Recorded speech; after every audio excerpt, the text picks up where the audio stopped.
my fellows, friends, and family. We have worked so hard to get to this point. I am obliged to every single one of you to have the ability to finally speak up about your problems. Now, we will never be silenced again.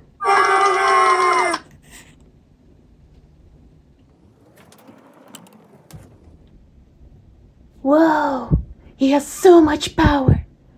I would give everything to be like him. Well, that's not that difficult, you know. You just have to know what is propaganda and the main propaganda techniques. Oh, okay. So, what is propaganda? According to the Cambridge Dictionary, propaganda is the information, ideas, opinions, or images, often only giving one part of an argument, that are broadcast, published, or in some other way spread with their intent to influence people's opinion. This means that propaganda is the key tool to manipulate people into doing what you want. This is so interesting. But how do I persuade others? What should I do? Now you know what is propaganda, so you should also know the main techniques which are used to convey your perspective onto other people. These three pillars are ethos, pathos, and logos. What does it mean? I don't understand. Do not worry, I will explain everything. Let's start with ethos. In Greek, ethos means character, and this technique applies to the credibility or authority of the source. This is mostly seen in commercials. For example, a toothpaste company, Colgate, uses it frequently to show that their toothpaste is superfluous and is recommended by all the dentists. This is seen in these two commercials. In this case, they appeal to the credibility of the dentists, who are professionals in the sphere of medicine and have knowledge bigger than most people. That's why people usually trust them and trust what they recommend. Okay, the next pillar is pathos. In Greek, pathos means suffering or experience. This technique uses emotions to persuade others. It can be found in every sphere of propaganda because it evokes emotions in the audience. To do this, pathos uses strong and emotionally colored words. Okay, I think I'm starting to get it. Let's go on. For example, in the commercial of Coca-Cola, the product is equated to happiness, and happiness is a strong and emotional word, which makes the viewer understand that by buying the product, they will receive positive emotions, and that makes them want to buy it. In pathos, other propaganda techniques are included. For example, such techniques as alliteration and rule of three. Let's start with alliteration. Alliteration is the repetition of the first letter in several words to emphasize the message. It is used in the commercial for BMW, and it's seen in the last line, "Don't drink and drive." The alliteration is the letter D, which is even being capitalized, which draws the viewer's attention to the message. The rule of three is mostly found in slogans, and it is a group of words combined together for easy memorization, and for that exact reason, it is often used with alliteration. An example of that would be reuse, reduce, and recycle. Here, the alliteration is the repetition of the letters RE at the beginning of all free words, which supports the idea of easy memorization, which is the main purpose of the rule of three and alliteration. The rule of three is so effective in a slogan because it causes an emotional appeal to the audience, which in itself is a powerful tool for memorization, and for that reason, it is quite often in the world of propaganda. Oh, so there are other techniques included in the main ones. Yeah, that's right.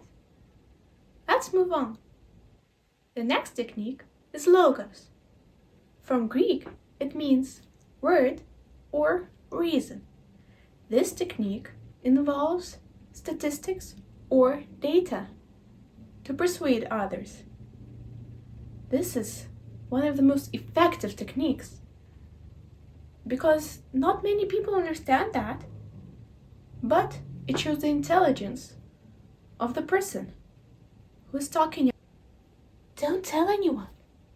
But sometimes the data can even be fabricated. But that's a secret. Logos is usually never used by itself and is combined with other techniques. An example of that would be another commercial from Colgate. In this advertisement, ethos is used because it shows the credibility of the dentist, and it is combined with logos because it shows that 9 out of 10, which is a statistic and a quite precise one. The statistic demonstrates that the product is very valuable and appreciated in the medical sphere. That's why people tend to believe that it is highly effective, and for that reason, they purchase it. Okay, so now I know the main ones. What's next? As you could have guessed, there are some other techniques besides the main ones. So let me tell you about some other interesting ones, like the scapegoat, name calling, and cherry picking. Ooh, I've heard about the scapegoat. It's when people blame all of their problems on a specific person or a group. Am I right? Exactly so, Snowball. This was used in Nazi Germany when all the problems that the nation faced, like the economical crisis, was blamed on the Jewish population, and that caused a genocide. But nothing was solved. Indeed, but people are eager to blame all their problems on others because it rids them of the responsibility to resolve a conflict or another problem like the economic crisis which Germany faced by themselves, because it's easier to find someone to blame everything on. And also, creating a common enemy unites people. And that doesn't allow them to see the truth of their leader. It blinds them. And it's so fantastic to manipulate a blind group of people. Isn't it, Snowball? I didn't know that. And what about the name calling? Name calling is a technique which is linked with the scapegoat. This technique implies that an opponent or another person is called something which they are not. It was commonly used in the US during the Cold War, when a person, maybe he was just suspicious or just like sitting at home, and he was called a spy or a communist, even though that most probably wasn't even true.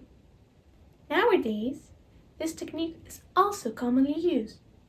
For example, when someone speaks an uncommon opinion or throwing statements which can spark hatred, they are called a Nazi, without taking into consideration the true denotation of the word. I see. It is really often, but not as official as the scapegoat method. Yeah. Let me now explain the cherry pick. This technique involves bias and one-sided opinion. So, to achieve this, the person who is using it picks the arguments which support his perspective, without taking into consideration the contradictory ones. So, is it like talking only about the advantages of something? Like the benefits of say, a vacuum cleaner. That it leaves the floor 95% cleaner than it was, but uses 3 times more electricity than a normal vacuum cleaner would. However, this information isn't mentioned when the product is being advertised. Absolutely correct, Snowball. Now, let me explain the most crucial and pivotal things about propaganda. To make someone believe you and trust you, you should be forcing your own truth on people in small bits and parts, so they won't suspect anything wrong. That's quite easy, isn't it? Otherwise, people might suspect that you're not actually pure in your opinions, and the truth will shine through your perfect disguise. Another point to which I would like to draw your attention is the time when you start your propaganda campaign. You should pick a time of turmoil, like during a war or during a crisis right after it. This is when dictatorships are born. Some historical examples of totalitarian regimes might be the Soviet regime in USSR under Stalin, or the Nazi regime in Germany under Hitler. Both of these dictatorships rose to power with the help of people who thought that such a radical change would be a solution to all of their problems, and their lives would be much better after it than they were before. And that could not have been achieved without propaganda, because this powerful tool is what caused people to believe the new dictators and to join the new regime. Okay. Now, I think, is the perfect time to start. I will use all of the techniques, and everyone will trust and believe me. I will become the perfect dictator, and I will have the most powerful totalitarian regime ever.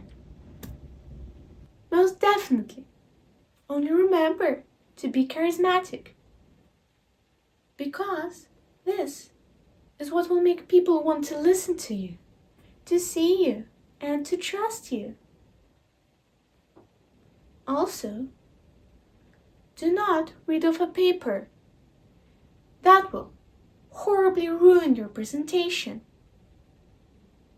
But I think that you're much smarter than that, Snowball, aren't you? And do not forget about me or my help. You know, I'm looking forward to a high position in your totalitarian regime